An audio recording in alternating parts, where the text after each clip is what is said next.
Rupa and I welcome you to Sanjeev Kapoor Khazana. I am going to show you a recipe right now which is turai gosht.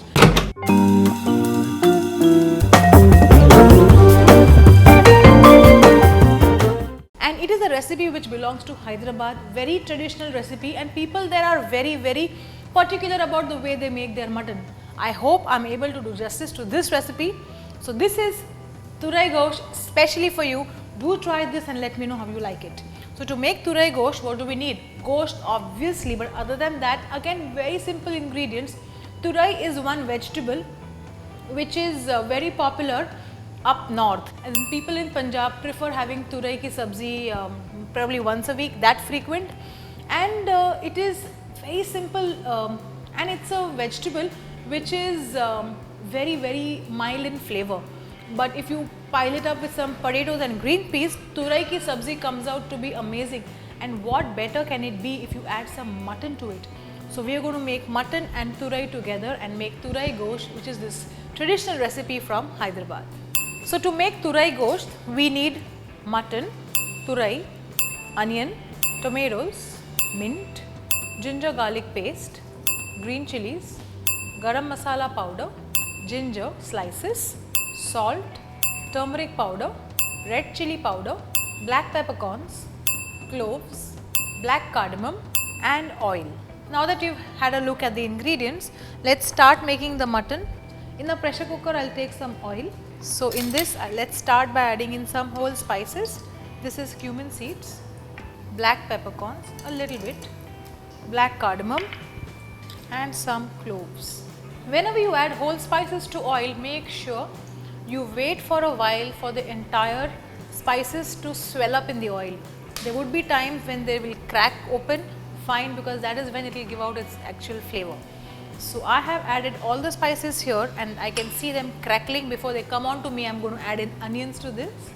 So we will let the onion brown, but like I was telling you, turai is a green vegetable and it looks like this. In English we call it ridge gourd. What I have done here is I have actually peeled the skin nicely, cut them into smaller pieces like this. So when you take a turai and peel it, so you are actually peeling off this dark green layer, and then you can just cut them into pieces, which I am going to do a little later.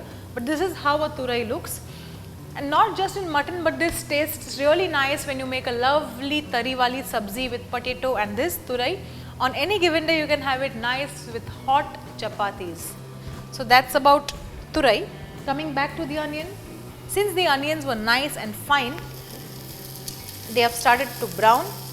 I don't want them to brown a lot, but nice golden in color is good enough. Now to this we will add ginger garlic paste, and now let's start adding the powdered spices. So here I have some turmeric, some red chili powder, some coriander powder. Here I have some ginger slices, so I am going to add that to this. So all of this, once you add in, make sure you give it a nice stir, or else it leaves a slight raw flavor which anyhow you will not be able to avoid later. So make sure you are quite patient enough while you are cooking food, not just meats. Even when it comes to vegetables, sauteing everything well in oil is very essential. So here we have sauteed all the spices well. Now comes the mutton. Mutton is nice and cleaned, so let's add mutton. So here the mutton needs to be now nicely sauteed with all the spices that we've added in, whether it's onion or the powdered spices. The mutton has to get very well seared with everything, and then we'll add in anything wet. So in this case it's going to be tomatoes, and the turai will add in a little at the end, just before we are going to put the pressure cooker lid. But this is the most important stage where you have to saute the mutton. Don't just keep it mixed and then add in water. Don't do that. Let it get sauteed nicely with the masala. So I can see the mutton has got really well seared in the masala. I can see it started to leave oil. So now we need to add in the tomatoes. So here I have tomatoes. Soon after tomatoes, what do? I always add in salt. So tomatoes go pulpy faster. Okay, so while the tomatoes are going soft, let's do one thing. Let's cut the turai. So if it's a thicker piece, what you should do is cut it into half and then cut it into thick slices like this.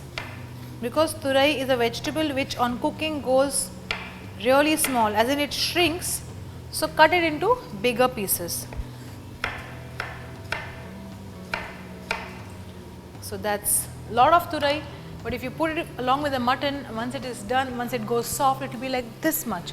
So which is why I am putting good quantity of it, because when you bite into the mutton, you should also bite into the turai. It tastes amazing when you actually have a piece of the mutton along with the turai with nice steaming hot rice. I am a rice eater because I love eating rice.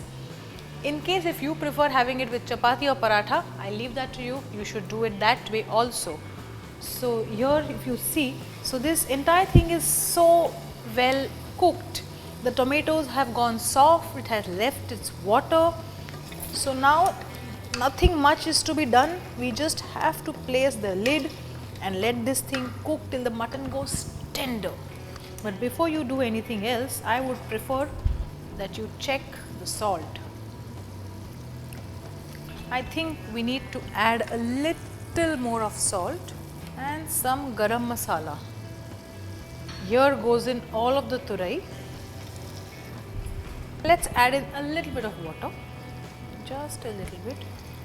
Take the lid, place the lid and the whistle and let this cook for about 5 to 6 whistles on medium heat. Once the pressure settles, we'll serve this lovely, yummy, tasty, delicious, all the adjectives for this lovely turai gosht.